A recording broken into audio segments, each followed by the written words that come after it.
You ever have one of those moments where someone looks you dead in the eye and basically tells you don't belong? Not because you've done anything wrong, but because they think they have power over you, power to dictate how you live your life. That's exactly what happened to me, and let me tell you, it lit a fire in me I didn't even know I had. The people in charge of my neighborhood's HOA thought they could shame me, control me, and tell me what I could or couldn't do with my own life. They thought they could push me out.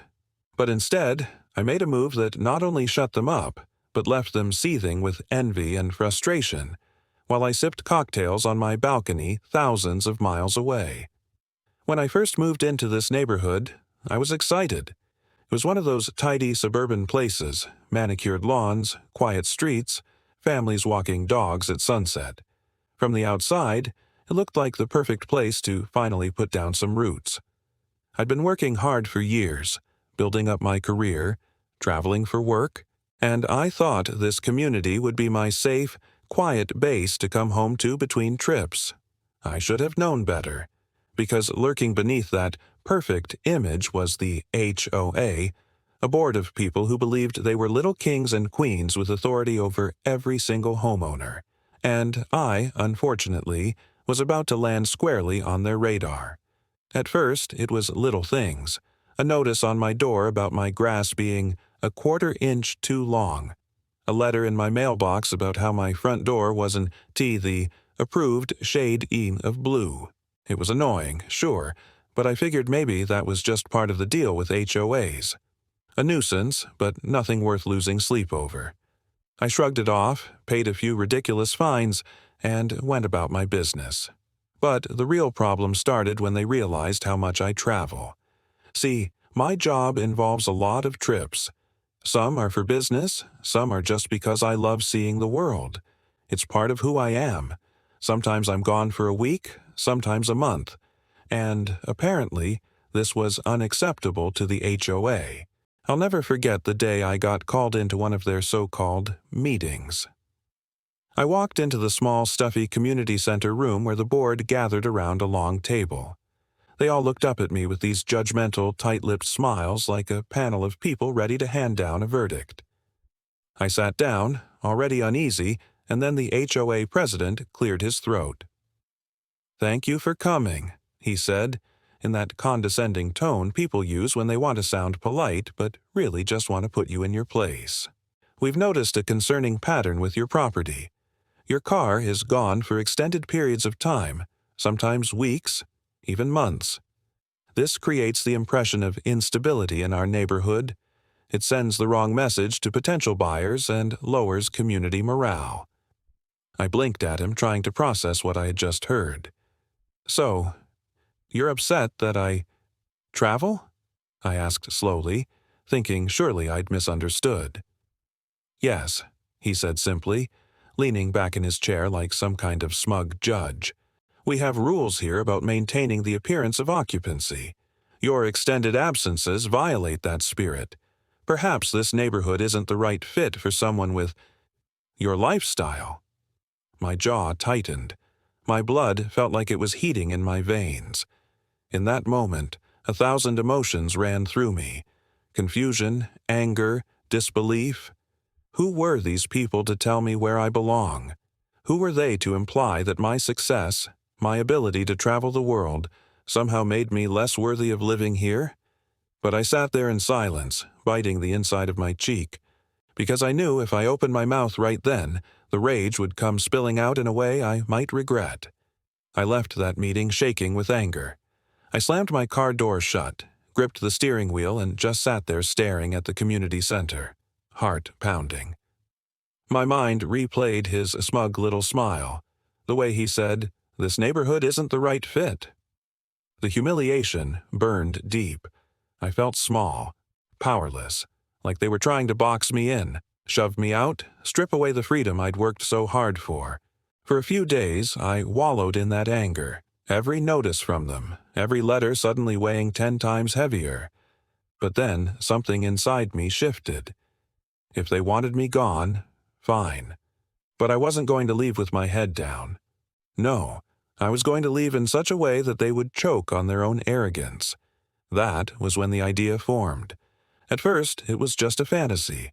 What if I bought another place? Somewhere so far away their rules couldn't touch me. Somewhere that screamed independence and freedom. The more I thought about it, the more intoxicating it became. And soon, it stopped being a fantasy and became a plan. I started researching. I looked at houses in Europe, in tropical islands, in quiet coastal towns. Every time I opened a listing, I imagined myself sending the HOA a postcard from that balcony just to rub it in their faces.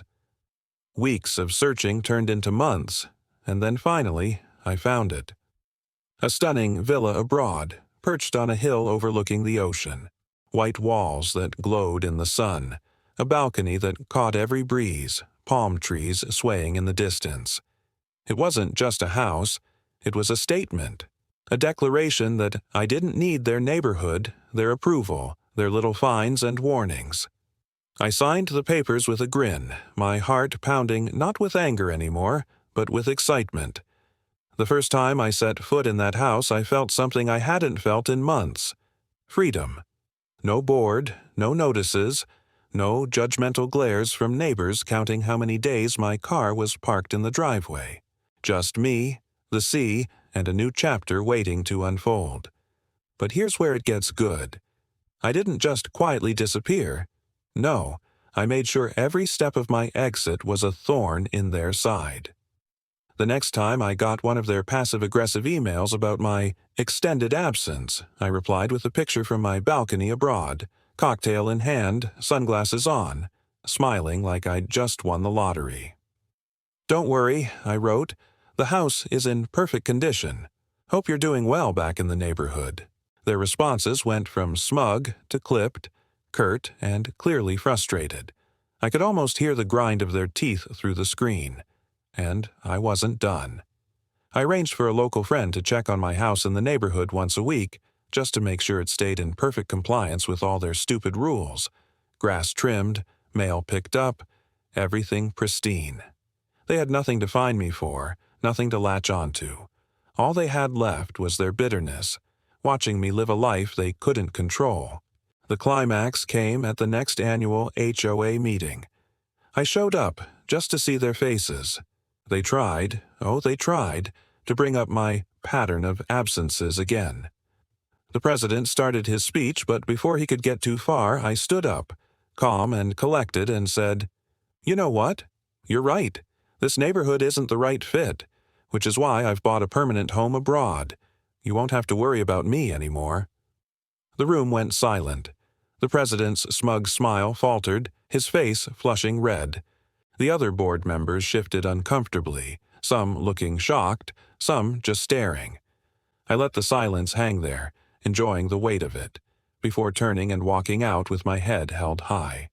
For the first time, I wasn't the one who felt small. They did. And as I settled into my new life abroad, I realized something. Revenge doesn't always have to be about shouting back or fighting dirty. Sometimes the sweetest revenge is living so well, so free, that the people who tried to control you are left powerless, stewing in their own frustration. I didn't just escape them. I outgrew them. And that, to me, is the ultimate win. So if you've ever had someone try to box you in, tell you you're not enough, or try to strip away your freedom, remember this. You always have the power to flip the script, to rise above, to turn their pettiness into fuel for your own triumph. Because nothing feels better than walking away not defeated, but victorious, while they're left choking on their own arrogance. And me? Well, I'll be on my balcony, sipping a drink, watching the sunset over the ocean, while that HOA back home still argues over lawn heights and mailbox colors.